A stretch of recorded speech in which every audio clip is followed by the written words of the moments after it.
አላህ ይህን እግሬን የወሰደበት ትልቅ ሰበብ አለው፣ ምክንያት አለው። ወይኔ በዚህ እግሬ የሆነ ቦታ ረግጥበት ይሆናል፣ የሆነ ሐራም ቦታ ልረግጥበት ይሆናል።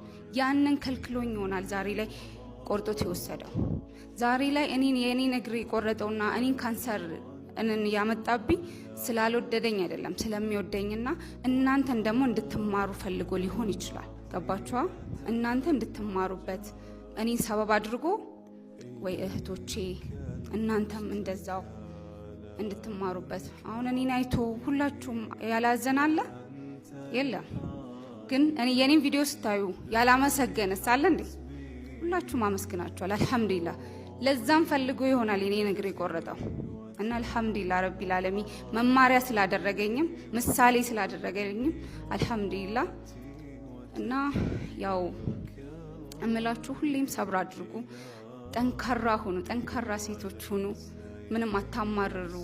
አልহামዱሊላህ ብላችሁ ሁሌም አመስጋኝ ባሪያን ነው የሚፈልገው አላህና ያው እኔ ትልቅ እንትን ኖሮኝ አይደለም፣ ከናንተ የተሻለ ምናምን ኖሮኝ አይደለም። ግን አሁን ባለው ከ2 አመት በፊት ያለው አፍናንና አሁን ላይ ደግሞ ያለው አፍናን አንድ አይደለም።